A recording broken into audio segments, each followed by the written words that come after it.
अज्ञानतिमिरान्धस्य ज्ञानाञ्जनशलाकया चक्षुरुन्मीलितं येन तस्मै श्रीगुरवे नमः। शङ्करं शङ्कराचार्यं केशवं बादरायणं सूत्रभाष्यकृतौ वन्दे भगवन्तौ पुनः पुनः। श्रुतिस्मृतिपुराणानाम् आलयं करुणालयं नमामि भगवत्पादं शङ्करं लोकशङ्करम्।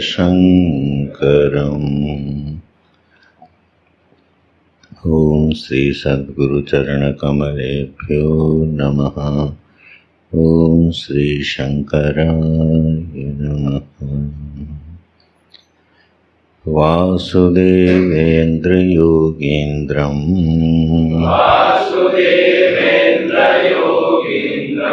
नत्वा ज्ञानप्रदं गुरुं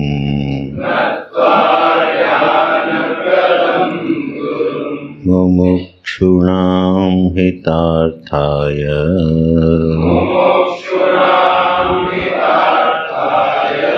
तत्त्वबोधो विधीयते।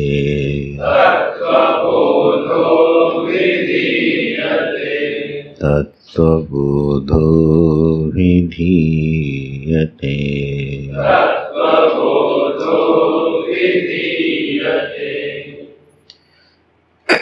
नारायण। तो आखिरी परिच्छेद है 42वां। किंच ये ज्ञानिनं स्तुवन्ति भजन्त्यर्चयन्ति च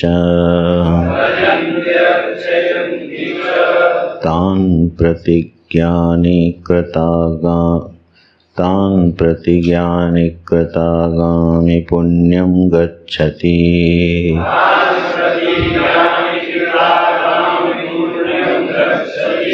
ये च ज्ञानिनं निन्दन्ति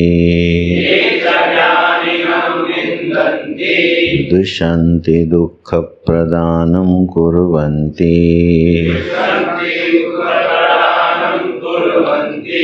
तान् प्रतिज्ञानि कृतं सर्वमागामि क्रियमाणपदवाच्यं कर्म पापात्मकं गच्छति।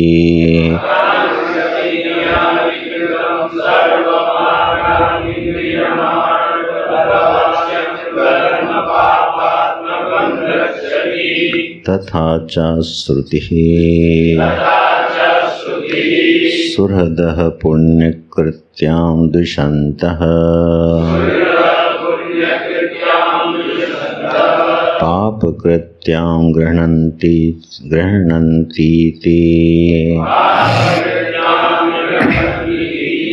तथा चात्मवित् संसारं तीर्त्वा ब्रह्मानन्दमिहैव प्राप्नोति। तरति शोकमात्मविदित्यादिश्रुतेः।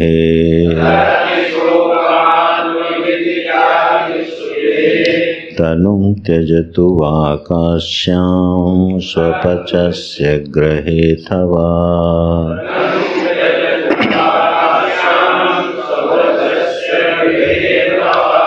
तनुं त्यजतु वा काश्यां स्वपचस्य ग्रहेथवा।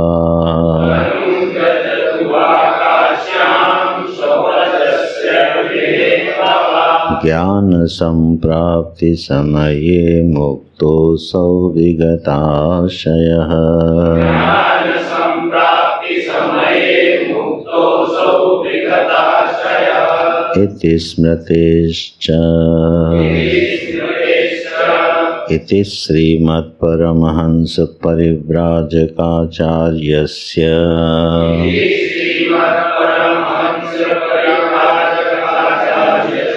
श्री गोविंद भगवत पूज्य पाद शिष्यस्य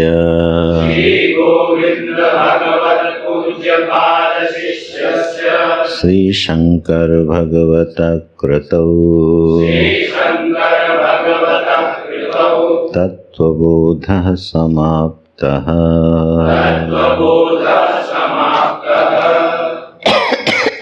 ओम श्री शंकराय नमः।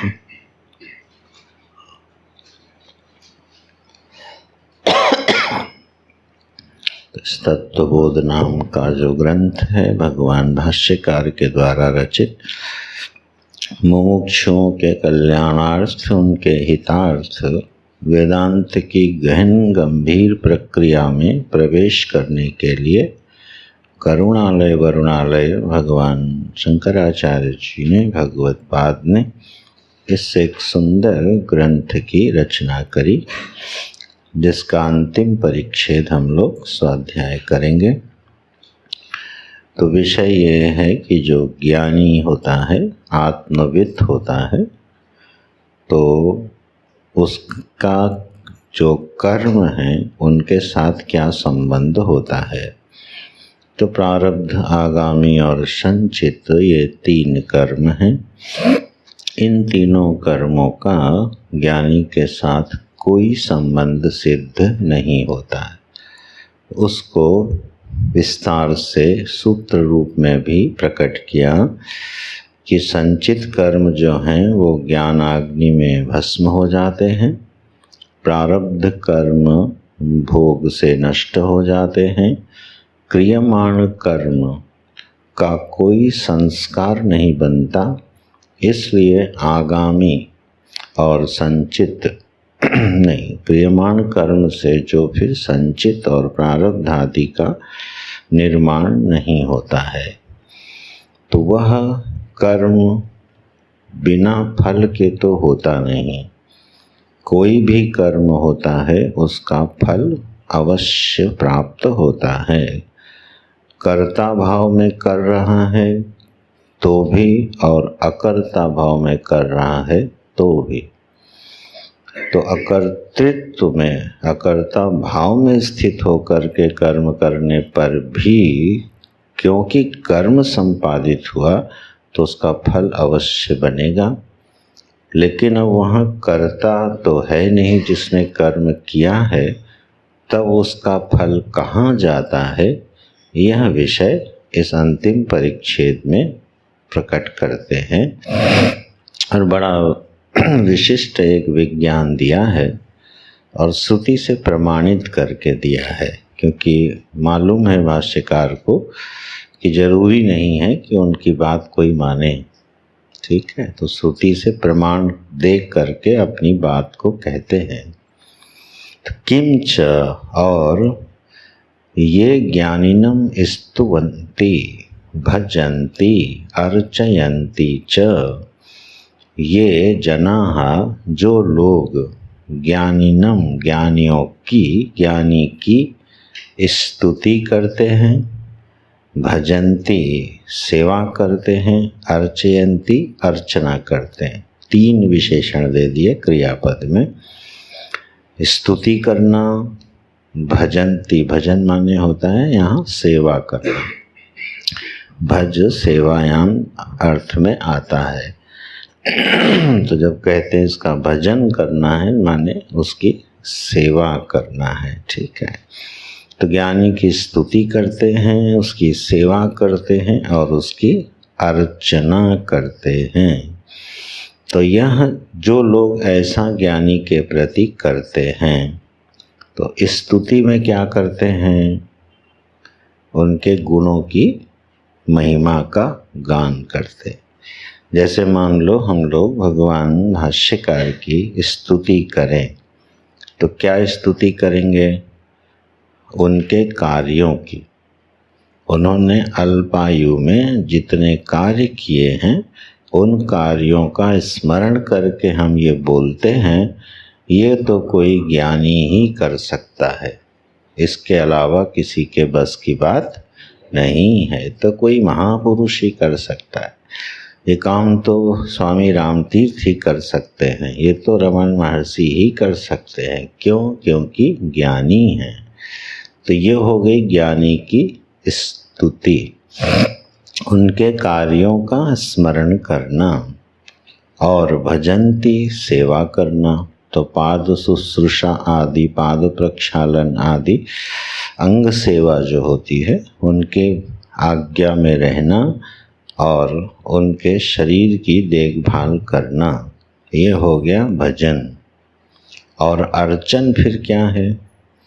तो अर्चन जो है वो भगवत सदृश होने के कारण, जैसे भगवान की सहस्र नाम आदि से अर्चना की जाती है, ऐसे ही ऐसे ज्ञानियों की लोग क्या करते हैं? अर्चना करते हैं, है ना।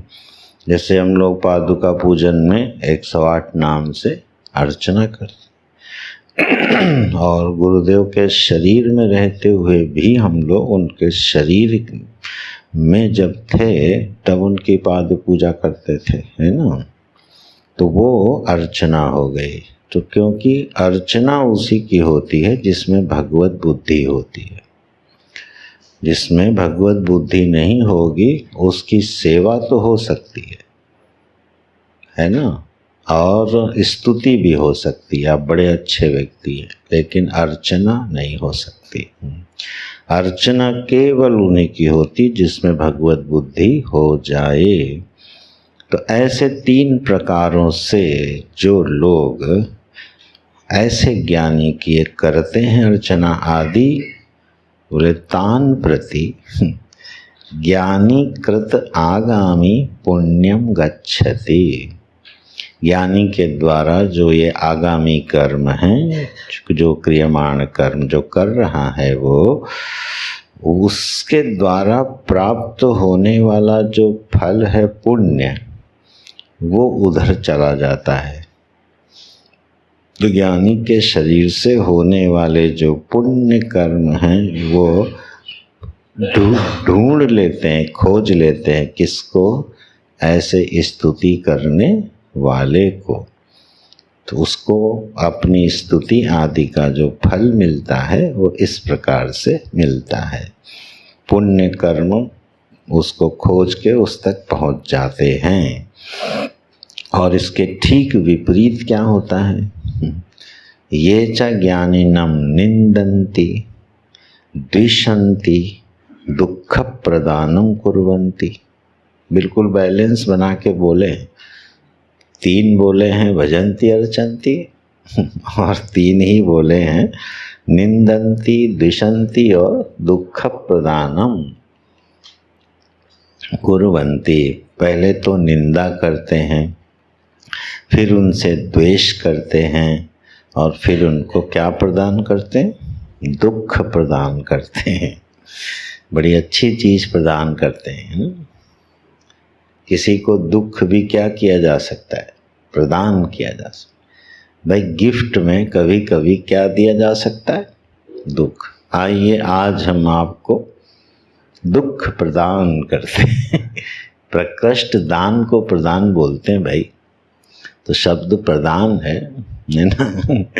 खैर यहाँ दानम का अर्थ है देना, ठीक है।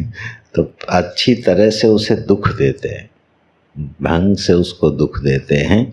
तो ऐसे भी लोग समाज में बहुत दिखाई देते हैं कि वो स्तुवंती की जगह क्या है?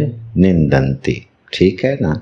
भजंती की जगह दुष्यंती और अर्चयंती की जगह दुख प्रदानम। तीनों को रिप्लेस कर लेना। तो ज्ञानियों की निंदा करते हैं और बहुत ढंग से निंदा करते हैं ज्ञानियों की, उस पर ज़्यादा विस्तार की ज़रूरत नहीं है। और द्वेष भी करते हैं। अच्छा एक बात बताओ, थोड़ा अगर चिंतन करो, द्वेष हमें किससे होता है? जो हमें दुख देता है उसी से तो द्वेष होता है। ये तो किसी को दुख भी नहीं देता ज्ञानी, तो इससे कैसे द्वेष कर लेगा कोई? नहीं,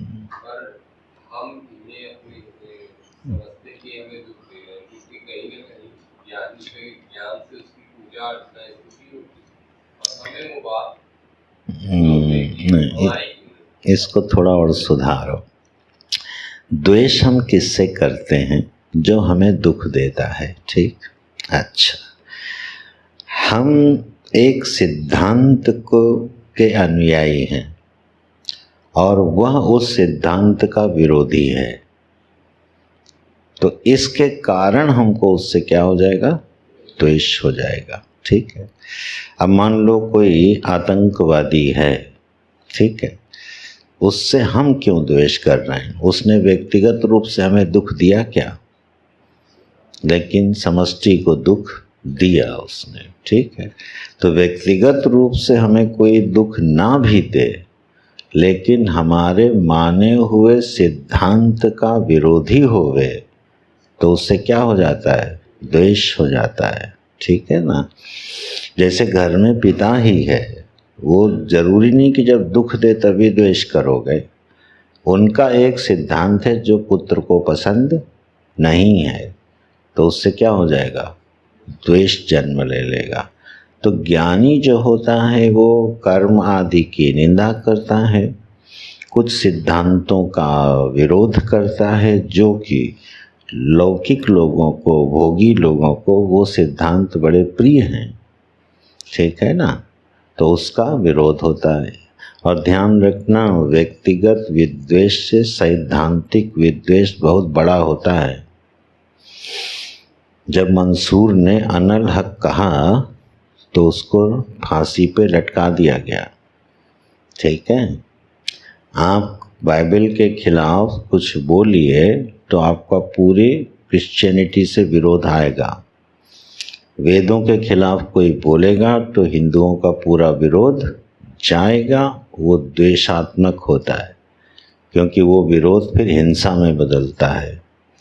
तो ध्यान रखना, सैद्धांतिक विरोध जिस द्वेष को जन्म देता है, व्यक्तिगत विरोध उतने द्वेष को जन्म नहीं देता है। तो एक तो ये कारण है। दूसरा एक द्वेष का कारण जो होता है, जो चीज़ हम चाहते हैं वो हमको नहीं मिल रही है और उसको बड़े आराम से मिल रही है, तो ये ईर्ष्या वृत्ति भी द्वेष का रूप धारण कर लेती है। जो हमें चाहिए, जैसे रमन महर्षि के आश्रम के बगल में एक महात्मा जी और थे, और वो भी बड़े तपस्वी ढंग से रहते थे, लेकिन सारी भीड़ जो है किधर जाती थी? रमन महर्षि के पास। पढ़ा होगा ना? तो उसको बड़ा द्वेष हो गया, इतना द्वेष हो गया उसने मुकदमा तक ठोक दिया उनके ऊपर। किसके ऊपर? रमन महर्षि। अब उन्होंने तो कोई व्यक्तिगत विरोध उसका नहीं किया ना उसको दुख दिया। क्यों द्वेष हो गया? कि मैं भी तपस्वी हूँ, हमारे पास तो कोई आता नहीं, और ये भी देखो बैठा है और इसके पास इतने लोग जाते हैं, द्वेष हो गया। तो खैर, ये द्वेष के कई निमित्त होते हैं, अभी विषय उस पर न जाया जाए। द्विषंती, ऐसे ज्ञानियों से भी जो किसी को दुख नहीं देता, जो सबका सुहृद और हितैषी होता है, सबकी आत्मा होता है, उससे भी लोग द्वेष करते हैं। कस्तम चराचरम गुरुम वैरम, ऐसे भागवत जी में आता है। महाराज परीक्षित पूछते हैं, अरे शिव जी से भी कोई विरोध कर सकता है? निर्वैरम शांत ग्रहम, ऐसे एक श्लोक है। दक्ष की कथा के पहले जब परीक्षित से कहा कि दक्ष ने शिव जी से द्वेष किया, तुरंत महाराज परीक्षित कहते हैं, अरे शिव जी से द्वेष? निर्वैरम शांत रूपम चराचरम गुरुम, ऐसे से कोई द्वेष भी कर सकता है क्या? बड़े आश्चर्य से प्रश्न पूछा है। तो द्वेष जो है उन सबके ये निमित्त होते हैं। तो नारायण, जो लोग ऐसा करते हैं, ज्ञानी के द्वारा किए गए कार्यों की निंदा करते हैं, उससे द्वेष रखते हैं और इस कारण उसको क्या करते हैं, दुख प्रदान करते हैं, उसको कष्ट पहुंचाने का प्रयास करते हैं। बोले इनका क्या हुआ? बोले तान प्रति ज्ञानी कृतम सर्वम आगामी क्रियमाण पदवाच्यम कर्म पापात्मकम गच्छति। इसको जितने उसके आगामी या क्रियमाण पदवाच्य कर्म हैं, ये सारे के सारे ज्ञानी के पाप किधर खिसक जाते हैं, उसकी तरफ खिसक जाते हैं। ठीक है, तो वो फिर उनको भोगना पड़ता है।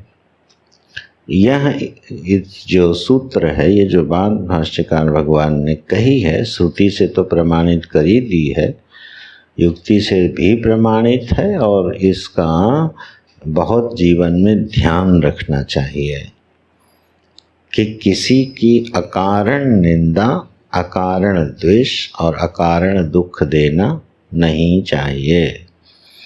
अगर कहीं वो ज्ञानी निकला तो दंड भयानक हो जाएगा। ठीक, अगर कैसा कोई भगवत भक्त निकल गया, ज्ञानी निकल गया, जिसकी आपने द्वेष निंदा कर दी, दुख दे दिया, तो वो तो कुछ करेगा नहीं, वो आपको अभिशाप देगा नहीं, वो प्रतिक्रिया करेगा नहीं। तब फिर वो प्रतिक्रिया आएगी प्राकृतिक विधान से, और वो बड़ी भयानक होती है।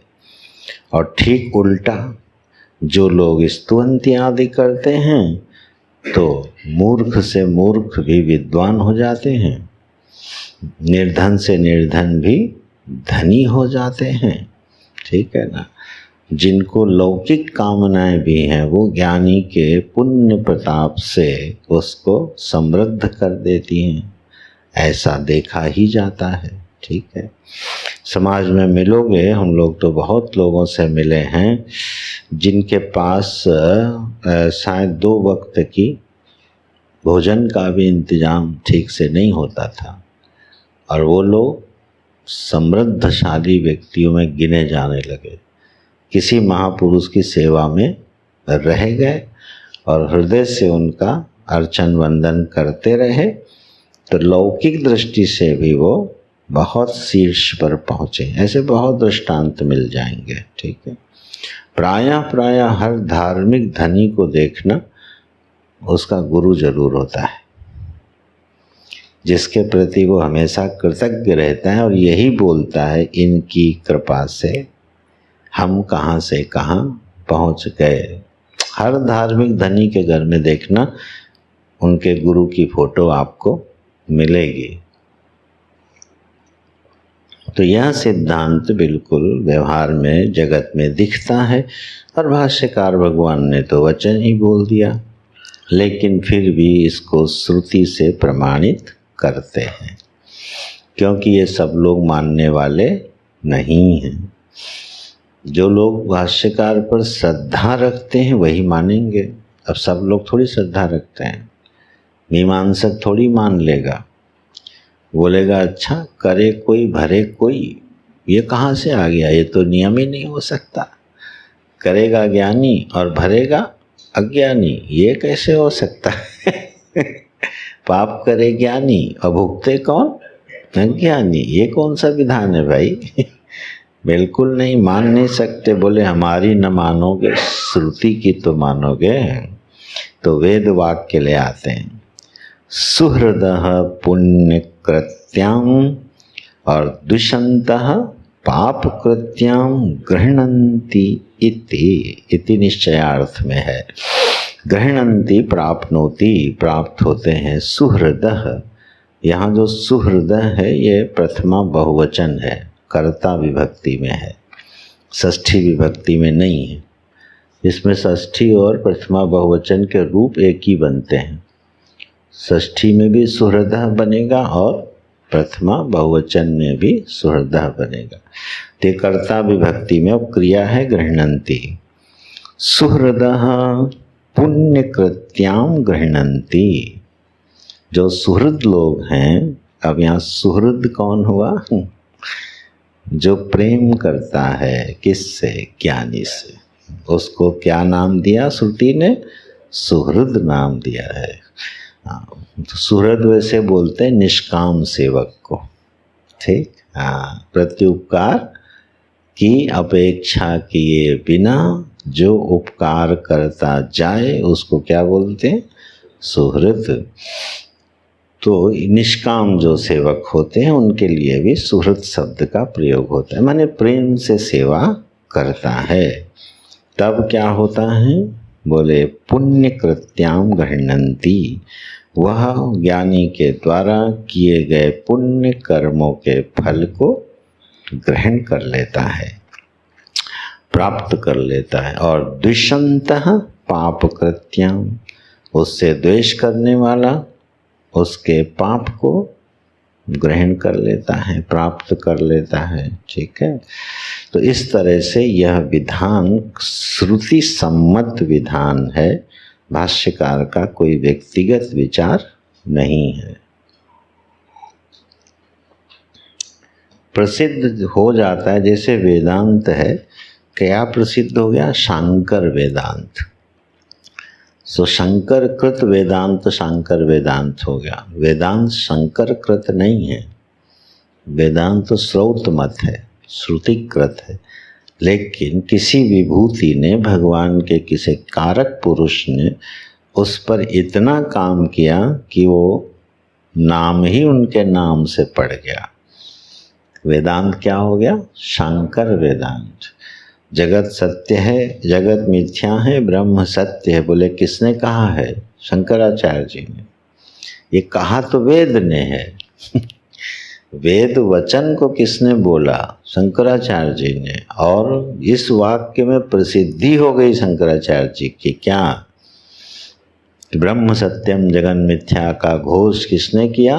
शंकराचार्य जी ने। यह हूबहू वचन उपनिषद में प्राप्त है। भगवान भाष्यकार ने तो उस वेद वाणी को प्रकट किया है।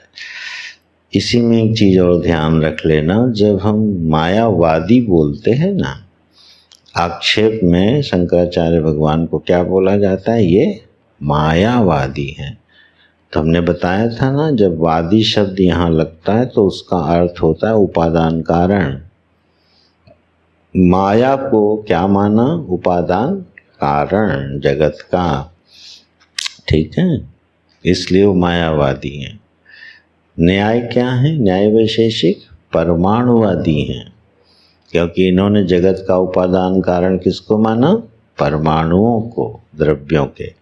तो परमाणुवादी हैं। और सांख्य प्रकृतिवादी हैं, उन्होंने त्रिगुण को स्वतंत्र रूप से जगत का उपादान कारण माना। मीमांसक क्या हैं? कर्मवादी हैं, इन्होंने जगत का कारण किसको माना? कर्म को।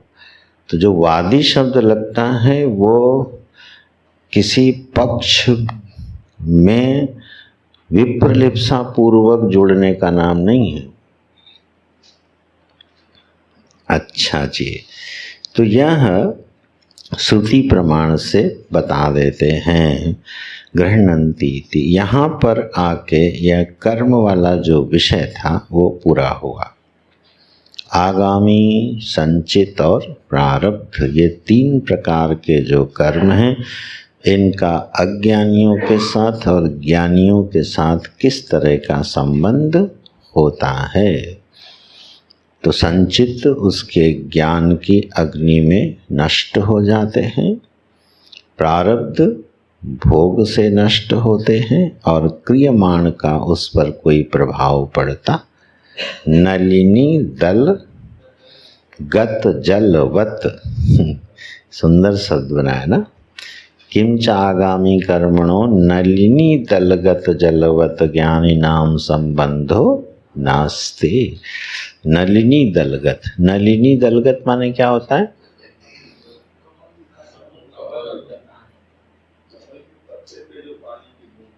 नहीं, नलिनी दल का अर्थ क्या है? नलिनी दल,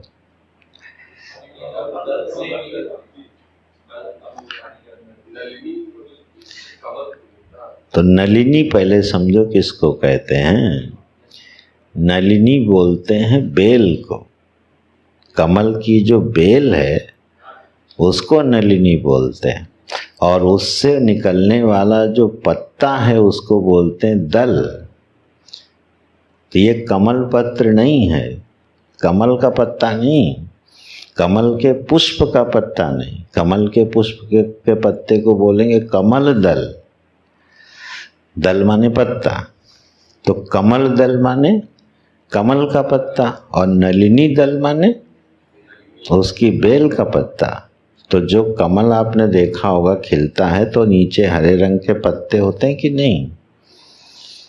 हरे रंग के पत्ते होते हैं। पानी के संपर्क में कौन है, कमल है कि नलिनी दल है?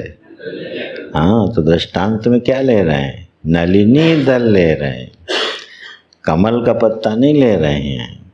ठीक है, क्योंकि वह पत्ता कहाँ रहता है? पानी में, और उस पे पानी रुकता नहीं है। देखो घूमता रहता, पत्ता सूखा रहता। ठीक है, तो नलिनी दल माने हो गया वो बेल का पत्ता। ठीक है, अष्टदल कमल जब बोलोगे तो 8 पत्तों वाला कमल, उसको बोलेंगे अष्टदल कमल। तो ये नलिनी दल गत जलवत, जैसे उसको स्पर्श नहीं करता, जल में रहते हुए भी जल उसको स्पर्श नहीं करता, इसी तरह संसार में रहते हुए, कर्मों को करते हुए भी कर्म और संसार उसको छूता नहीं है। तो ये क्रियमाण से उसका संबंध नहीं है, आगामी कर्म से उसका संबंध नहीं है। प्रारब्ध तो भोग से नष्ट हो ही रहा है, ठीक है, और संचित तो भस्म हो ही चुका है। तो ओवरऑल बात यह है कि उसको कर्म से कोई भी संबंध उसका होता नहीं है, क्योंकि वो भोक्ता और कर्ता नहीं है। बस इतना समझना है। अच्छा, सुहृदः पुण्यकृताम, ये श्रुति हो गई। तथा च, और एक बात याद आ गई मानव भाष्यकार को, चलते चलते बोले एक लाइन और लिख दो। तथा च आत्मवित् संसारं तीर्त्वा ब्रह्मानंदम इहैव प्राप्नोति। इसके लिए भी श्रुति दे दी, तरति शोकम आत्मवित् इत्यादि श्रुते है। यह आत्मवित् शोक से पार हो जाता है। ठीक है, तरति शोकम, शोक का अतिक्रमण कर जाता है, यह ऐसा भगवती श्रुति कहती हैं। तो उसी को कह रहे हैं आत्मवित् संसारम तीर्त्वा।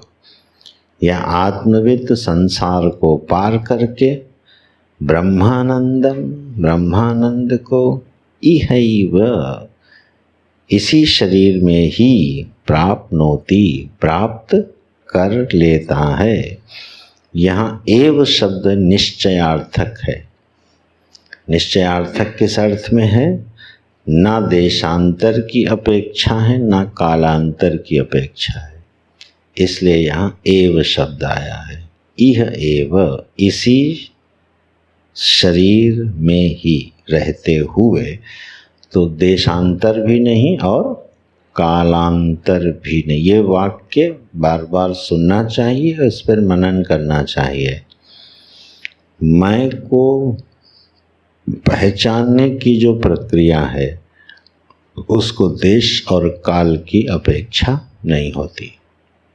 ठीक है, देशगत चिंतन और कालगत चिंतन, इसमें क्या है? सहकारी साधन तो हो सकता है, साक्षात साधन नहीं होता है।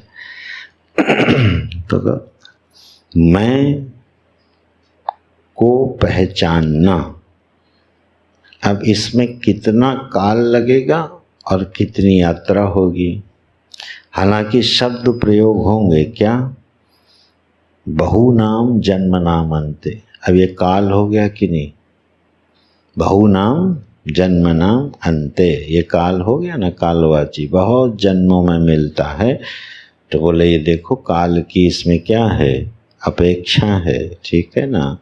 और तत्रैव, वहाँ मिलता है। ये हो गई देश की अपेक्षा। यहाँ नहीं मिलता, वहाँ मिलता है। एव शब्द बोल करके इन दोनों का निषेध कर रहे हैं भाष्यकार। जब भी आत्मचिंतन होवे तो इस बात पर विशेष रूप से ध्यान रखा जाए, मैं अपने आप को किसी स्थान में महसूस कर रहा हूँ या किसी काल में महसूस कर रहा हूँ, तो वो परिच्छिन्न अनुभूति होगी। जैसे मैं हूँ के साथ मैं अभी हूँ और यही हूँ। ठीक, दोनों शब्द क्या हो गए? देशवाची और कालवाची।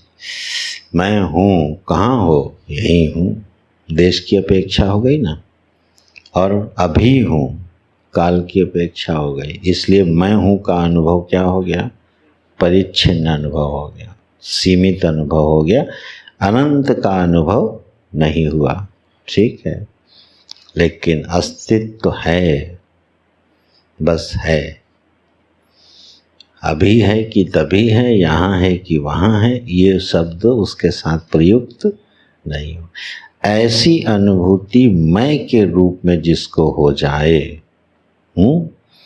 उसको बोलेंगे ब्रह्मानंदम इहैव प्राप्नोति। जो ब्रह्मानंद है, इह एव प्राप्नोति, अर्थात देशांतर और कालांतर का उसमें उल्लेख नहीं है।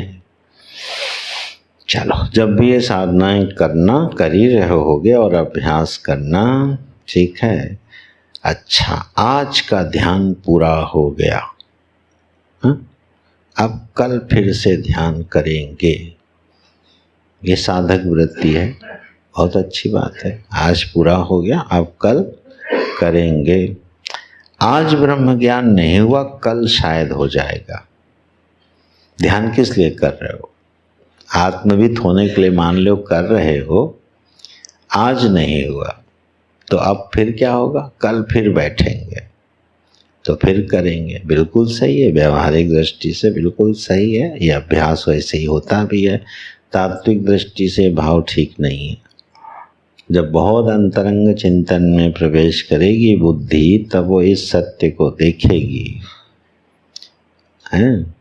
आज नहीं हुआ, नहीं हुआ, ठीक है, कल होगा वाली वृत्ति नहीं है। ठीक है, कल होगा तो देखा जाएगा। 13वें अध्याय के भाष्य में ये बात कहीं पर लिखी है। आज भाष्यकार भगवान ने दूसरे श्लोक के भाष्य में है कि अभी मेरा अंतःकरण अशुद्ध है, अभी मैंने तप आदि नहीं किए हैं, फिर मैं तप आदि करूँगा, अंतःकरण शुद्ध करूँगा, इसके बाद निवृत्त संन्यास होकर ब्रह्म ज्ञान को प्राप्त करूँगा। बोले ऐसे व्यक्ति को मूर्खवत छोड़ देना चाहिए। आज देखूंगा जाके पंक्ति ऐसे लिखे। अब बताओ, इस वृत्ति में बुराई क्या है? आज मुझे प्राप्त नहीं है, अब मैं सब तपस्या करूँगा, सेवा करूँगा, साधना करूँगा, फिर सन्यासी बनूँगा और फिर आत्मज्ञान प्राप्त करूँ। इसमें बुराई क्या है? इसमें बुराई तत्व की दृष्टि से है, व्यवहार की दृष्टि से नहीं है। व्यवहार की दृष्टि से ये आदरणीय वृत्ति है और तत्व की दृष्टि से निंदनीय वृत्ति है।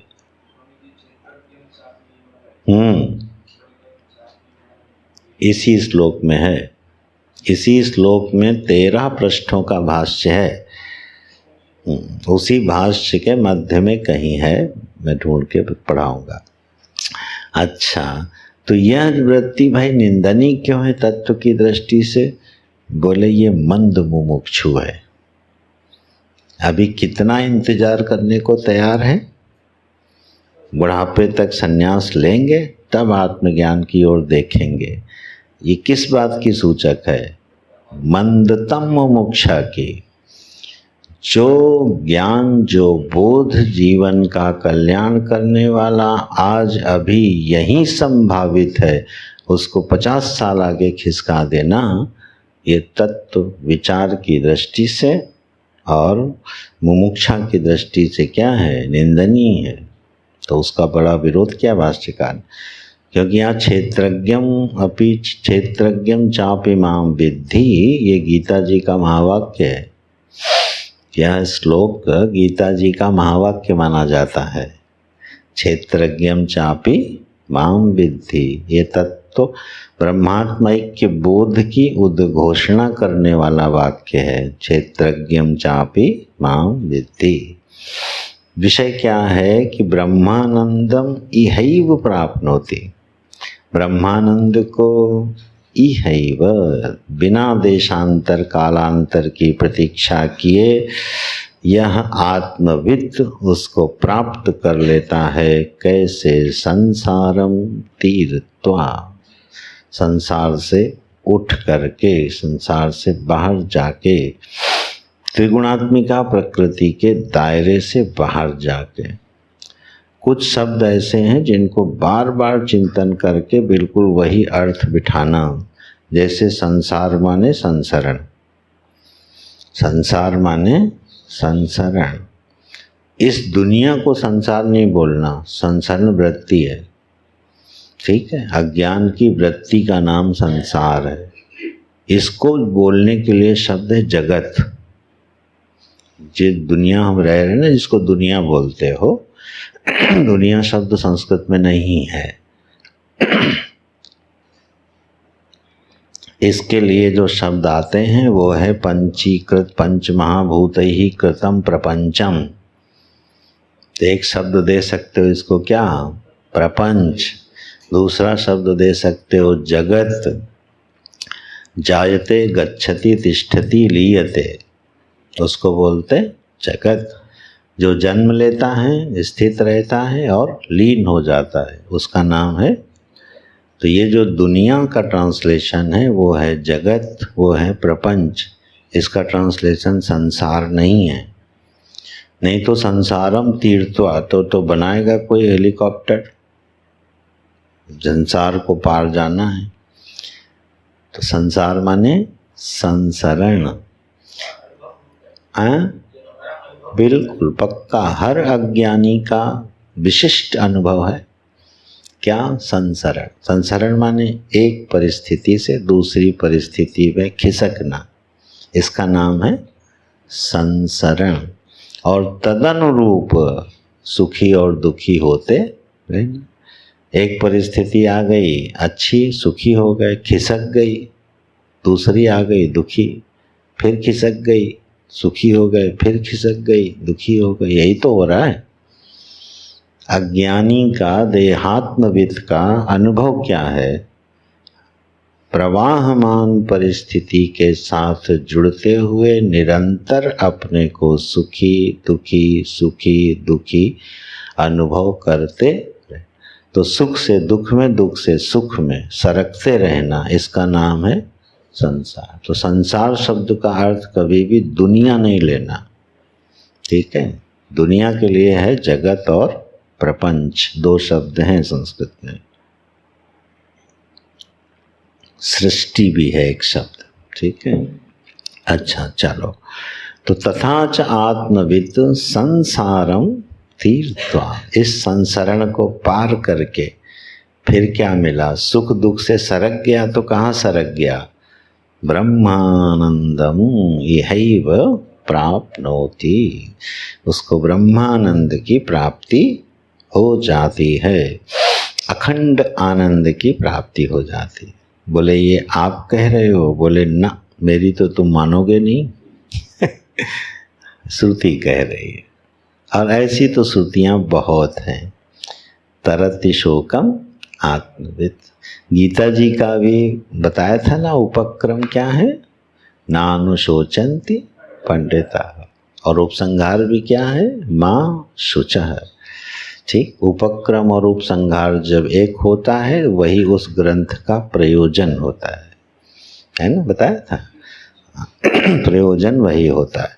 और उपक्रम कुछ हो, उपसंहार कुछ हो, ठीक है, तो वो आदमी कंफ्यूज है, उसको खुद ही नहीं पता उसके जीवन का प्रयोजन क्या है, शुरू कहीं से करे और खत्म कहीं से करे, ठीक है। तो वह जो प्रयोजन गीता जी का भी वही होना ही है जो श्रुति का है, और श्रुति बहुत श्रुतियाँ इस संबंध में प्राप्त होती हैं जो जीव को शोक का अतिक्रमण दिखाती हैं। एक श्रुति ले आते हैं, तरति शोकम आत्मवित् इत्यादि श्रुते है, ऐसे बहुत वचन है इसलिए आदि शब्द लगा देते हैं। ऊपर देखो जहाँ श्रुति प्रमाण दिया है तथा च श्रुति ही है ना, क्योंकि इस संबंध में ज़्यादा श्रुतियाँ प्राप्त नहीं है, शायद एक ही प्राप्त हो, इसलिए लिखा है तथा च श्रुति। तरति शोकम आत्मवित् इत्यादि श्रुते ही, इस तरह के बहुत वचन कहाँ मिलेंगे श्रुतियों में, इसलिए आदि पद से जोड़ते हैं। कौन शोक से पार हो जाता है, शब्द क्या दिया है श्रुति ने, आत्मवित्, ब्रह्मवित् नहीं कहा, क्या शब्द दिया है, आत्मवित्। किसको जानना है, ब्रह्म को कि आत्मा को?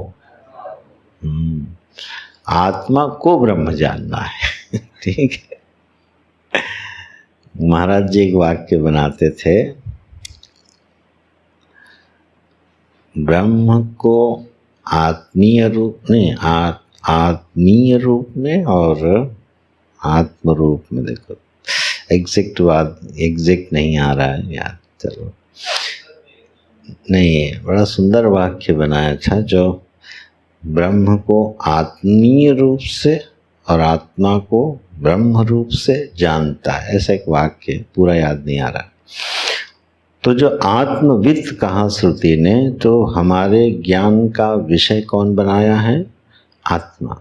किसको जानना है, बोले अपने आप को जानो, बोले ब्रह्म को नहीं जानना, ईश्वर को नहीं जानना, बोले सबको जानो, लेकिन किस लिए जानो, कि अपने को जान सको।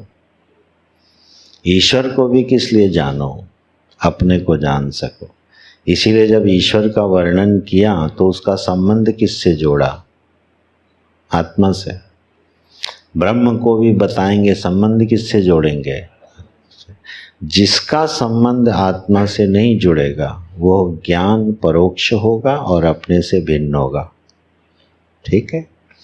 ईश्वर को हमने ईश्वर के रूप में जाना तो ये अन्यत्वेन होगा और उपास्य हो जाएगा, और ईश्वर को जब आत्मीय रूप से जानोगे तो ब्रह्म हो जाएगा।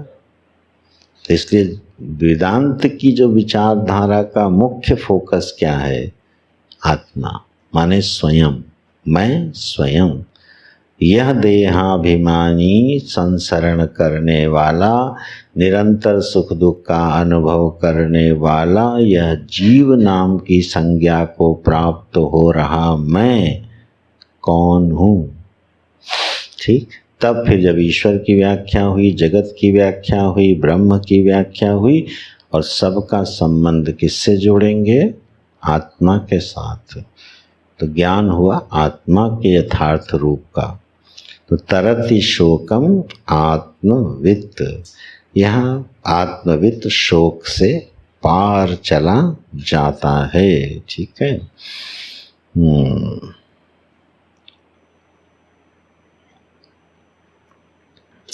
तनुम त्यजितु, अब एक स्मृति भी ले आते हैं और ग्रंथ को पूरा करते हैं। तनुम त्यजतु आकाश्याम स्वपचस्य गृहे अथवा त्यजतु तनुम, छा कहाँ, काश्याम अथवा स्वपचस्य गृहे, यह शरीर को छोड़ता है कहाँ, चांडाल के घर में अथवा काशी में। काश्याम माने काशी में, सप्तमी एक वचन है, काश्याम काशी में छोड़ता है। ज्ञान संप्राप्ति समय मुक्तः असौ विगत आशय, क्योंकि वो जो कुछ संचित है, आशय है, अंतःकरण है, उससे वो मुक्त हो चुका है। कब? ज्ञान संप्राप्ति समय। जब ज्ञान की सम्यक प्राप्ति हुई तब उसका अंतःकरण क्या हो गया? नष्ट हो गया, उससे मुक्त हो गया। तो काशी में मरना और किसी अपवित्र स्थान में मरने का जो संबंध है वो सद्गति और दुर्गति से होता है। जब कहते हैं काशी में मरने से मुक्ति मिलती है, इसका अर्थ है सद्गति मिलती है। वहाँ मुक्ति का अर्थ ब्रह्मात्मैक्य बोध नहीं है, नहीं तो सिद्धांत श्रुति का कटेगा। काशी में मरने वाला शिवरूप होकर के रह सकता है, अच्छे कुल आदि में जा सकता है, भोग आदि के वैभव में जा सकता है, तो वो वहाँ मुक्ति का अर्थ लेना सद्गति। सद्गति और मुक्ति को अलग अलग रखना। कहीं कहीं पर सद्गति के लिए भी मुक्ति शब्द का प्रयोग किया जाता है। वो जेल से क्या हो गए? मुक्त हो गए। मुक्त हो गए माने उनकी सद्गति हो गई। जेल में थी दुर्गति और जेल से बाहर निकले तो क्या हो गई? सद्गति। तो उसके लिए शब्द है जेल से मुक्त हो गए। तो काशी मरत मुक्त हो तो वो सद्गति की बात है। इसलिए ये स्मृति वाक्य है कि जिसका अतिक्रमण, जिसकी गति ही नहीं होनी है ना, उसके प्राण यहीं विलीन हो जाते हैं। यहैव विलीयन्ते तस्य प्राणाः न उत्क्रामन्ति। ज्ञानी के प्राणों का उत्क्रमण नहीं होता है। तो जब उसको कहीं आना जाना ही नहीं है तो सद्गति या दुर्गति का कोई प्रश्न ही नहीं। तो चाहे चांडाल के घर में मरे और चाहे गंगा जल पी के मरे, ज्ञानी को इससे कोई फर्क पड़ता नहीं है। हमारे जो चिदानंद स्वामी जी हैं ना, डिवाइन लाइफ सोसाइटी वाले, तो उन्होंने अपनी विल में एक चीज़ लिख दी थी इस शरीर को जहाँ पर ये छूटे उसमें नियरेस्ट जो भी नाला नदी जो कुछ भी हो वहीं डाल देना। बोले ऐसा क्यों? ऐसा उन्होंने क्रोध में आके लिखा था। क्रोध क्या था कि आप भक्तों की भी मूर्खता देखो। आवेश में गुरुदेव की उनके समाधि बनेगी उड़ीसा में, ये पहले से निश्चित करके स्थान बना दिया। अब ये भक्ति है कि उद्दंडता है? आप अपने गुरु को कहो क्या, मरने के बाद वहाँ गाड़ेंगे, पहले से साइन करो कि आपकी समाधि वहीं बनेगी। क्योंकि बहुत से लोग थे, हमारे गुजरात वाले कह रहे थे गुजरात में बने, ऋषिकेश वाले कह रहे थे ऋषिकेश में बने। अभी वो जिंदा हैं शरीर में, और ये चर्चा किसके सामने आ रही है? उन्हीं के सामने कि कहाँ जाना है सरकार तो उन्होंने बिल में लिखा जहाँ मेरा शरीर छूटे नियरेस्ट जो भी नाला नदी मिले वहीं डाल देना। ऐसी उन्होंने लिखित बिल रखी हुई है। खैर लोग उनको गंगा जी लाए देहरादून से, लेकिन ऐसा होता है कई बार। तो ये सब मूर्खताएं नहीं करनी चाहिए पर उसकी दृष्टि में वो चाहे शरीर कहीं भी जाए, क्योंकि उसकी ना सद्गति होनी है और ना दुर्गति होनी। ऐसा स्मृति वाक्य से सिद्ध किया। देखो पूरे ग्रंथ में भाष्यकार को कहीं श्रुति आदि के उदाहरण देने का ज़्यादा मौका मिला नहीं, तो ग्रंथ की समाप्ति में उन्होंने श्रुति और स्मृति सबको कोट किया। माने प्रमाण कहाँ पर है? श्रुति स्मृति में। प्रमाण को बहुत संभाल के रखना। हमारी बुद्धि को प्रमाण नहीं मानना जब तक वह आचार्य से संपुष्ट ना हो जाए या श्रुति से संपुष्ट ना। आज एक विचार आपको बहुत अच्छा लग सकता है, इतना अच्छा लग सकता है कि उसके विरोध में अगर किसी ने कुछ कहा तो आप उससे नाराज हो जाते हो, लेकिन 5 साल बाद आप खुद ही कहने लगते हो यार वो विचार हमारा ठीक नहीं था। तो ये गलती नहीं करना। कितना भी मधुर लगे विचार, जब तक उसको आपके आचार्य और श्रुति पुष्ट ना कर दे तब तक उस पर पुनः विचार करना कि ये गलत हो सकता है। ठीक, इसलिए ग्रंथ की समाप्ति में दो श्रुतियाँ ले आए। एक श्रुति तो बहुत ही दुर्लभ है जो ढूंढ के लाए हैं, सुहृदा पुण्य कृत्याम वाली। इसको ढूंढवाऊंगा कि ये किस वेद में है। किसी आचार्य से तुम लोग भी ढूंढना, मिले तो बताना। एआई की मदद लेना, देखो कुछ करता है क्या। हाँ हाँ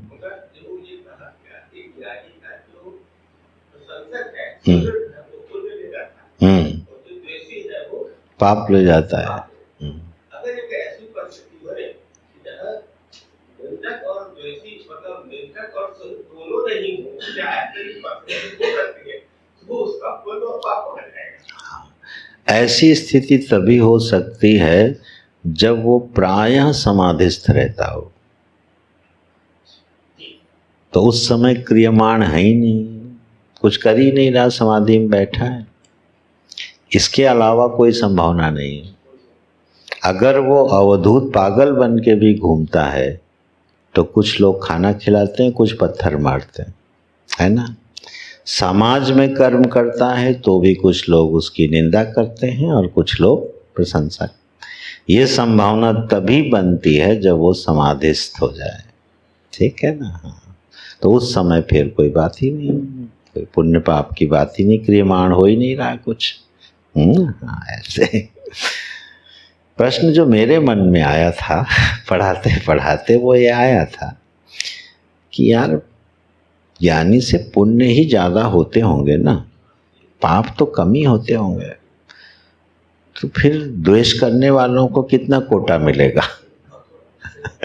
थोड़ा ही है उनके पास। ये अभी पढ़ाते पढ़ाते मन में आया था कि पाप की बहुत राशि तो होनी नहीं है क्या। तो फिर कोटा अगर बांटो तो पुण्य का कोटा ज़्यादा है। तो फिर उत्तर भी ये आ गया कि जब आप रेशियो देखोगे तो द्वेष करने वालों की संख्या 10% और अर्चना करने वालों की 90% होती है। ठीक, भगवान का रेशियो परफेक्ट ही रहता है सब जगह।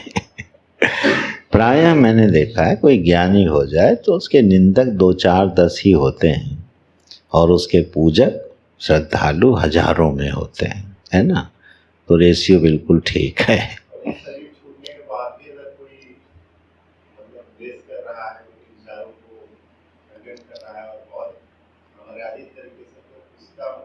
वाह भैया, क्या प्रश्न लाया है ये। गुड। चलो कर देंगे इस पे। जब वो शरीर चला गया, ठीक है, और शरीर जाने के बाद भी क्या हो रहा है, द्वेष हो रहा है।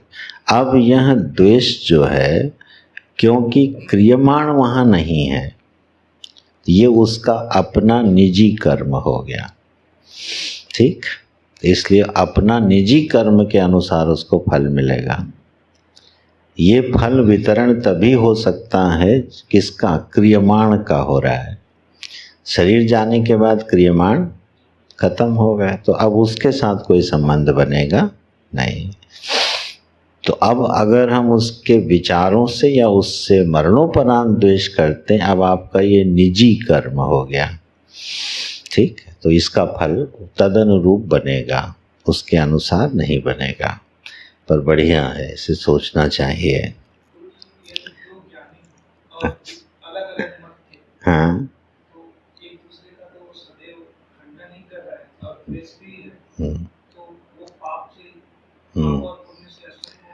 हाँ। तो पहली बात तो ये बेटा कि जब दो ज्ञानी होंगे तो अगर अलग अलग संप्रदाय के दो ज्ञानी हैं तो उनके ज्ञानी की परिभाषा अलग है।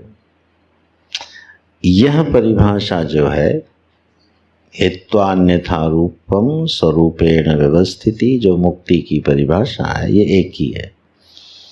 तो अगर यह मुक्ति किसी को प्राप्त है तो इनमें कोई मतभेद कभी होने वाला नहीं है। दो ज्ञानियों में मतभेद कब होगा?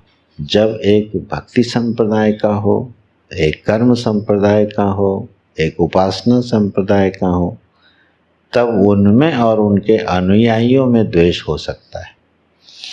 ठीक, जैसे लोग शंकराचार्य जी को कहते हैं ये व्यभिचार फैलाने वाले मायावादी थे, और मध्वाचार्य जी भक्ति फैलाने वाले, समाज में संयम आचार फैलाने वाले हमारे गुरु थे। तुम्हारे गुरु कैसे थे? व्यभिचार फैलाने वाले थे। अब यहाँ द्वेष होगा। सैद्धांतिक रूप से जब मुक्ति एक है तो उनमें कोई विरोध नहीं होगा।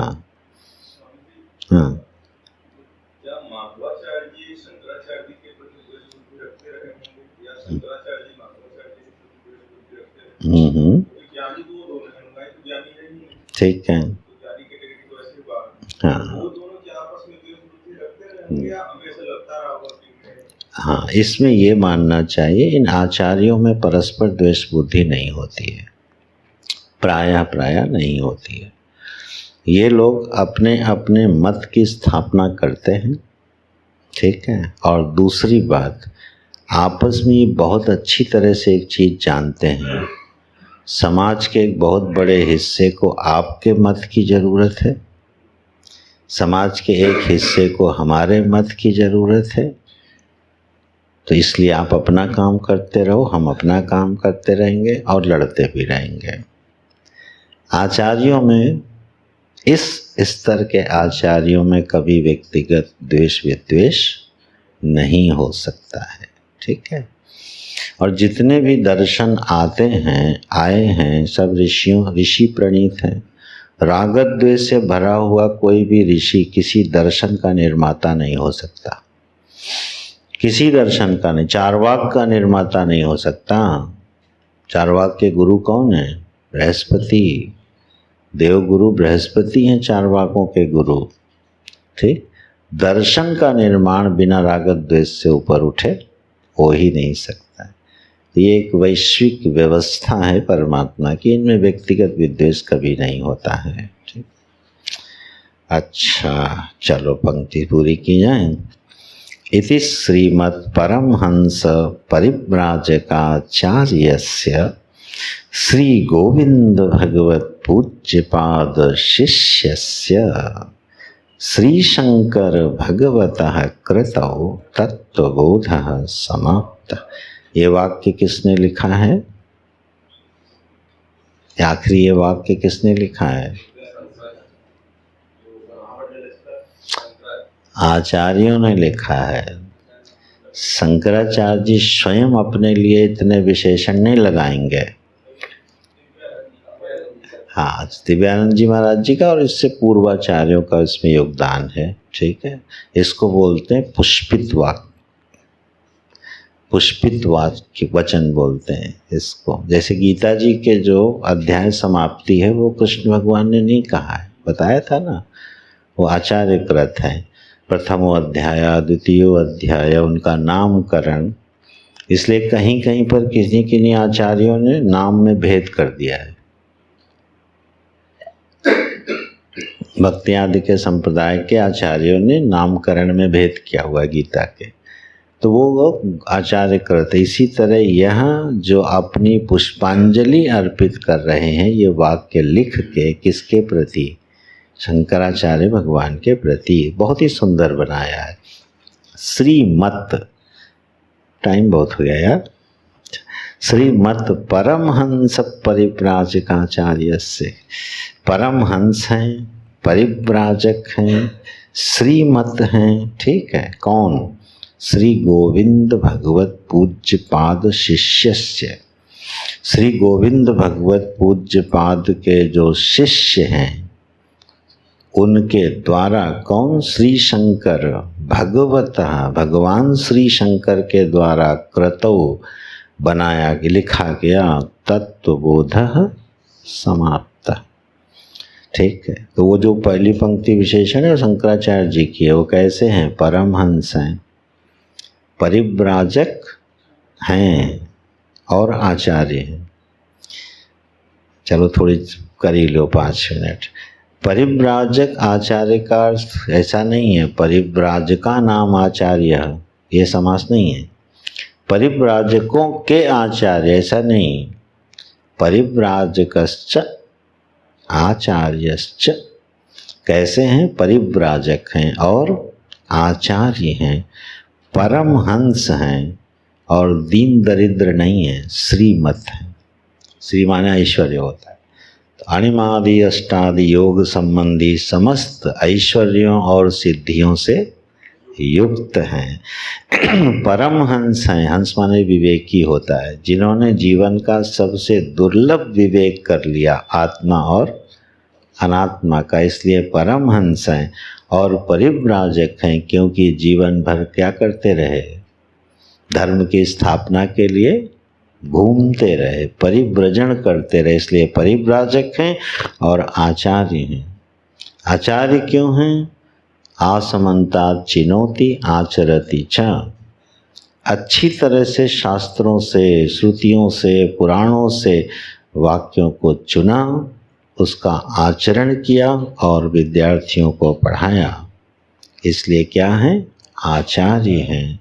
तो श्रीमद् परमहंस परिव्राजक आचार्यस्य किसके शिष्य हैं? गोविंद भगवत पूज्यपाद के शिष्य हैं, शंकरा अवतार ही हैं, इसलिए श्री शंकर भगवता कृतौ तत्वबोध समाप्त। समाप्त का अर्थ वैसे क्या होता है? यही सब 2-4 शब्द बिठा लेना। समाप्त माने पूरा नहीं होता, सम्यक प्रकारेण आप्तः, अच्छी तरह से प्राप्त हो गया, उसको बोलते हैं समाप्त। फिनिश हो गया, ये मत अर्थ करना। अंग्रेजी में जब पढ़ाते हैं तो ऐसे ही बोलते हैं ना, now this text is finished.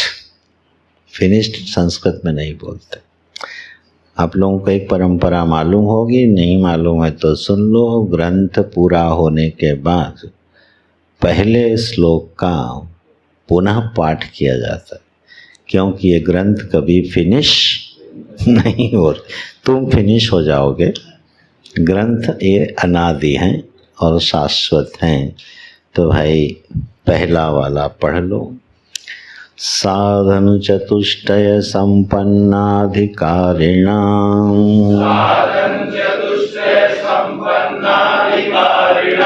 मोक्ष साधनांगभूतम्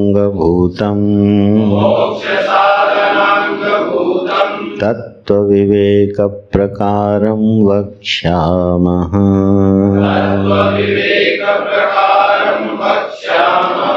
तत्त्वविवेक प्रकारं वक्ष्यामः।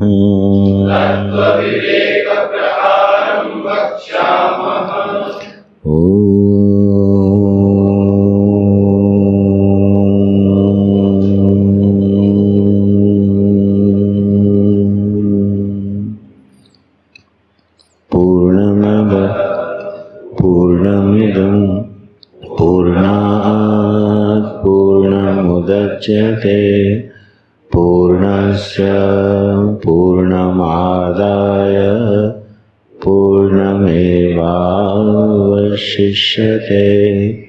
ॐ शान्तिः शान्तिः शान्तिः। हरि ओम श्री गुरुभ्यो नमः। हरि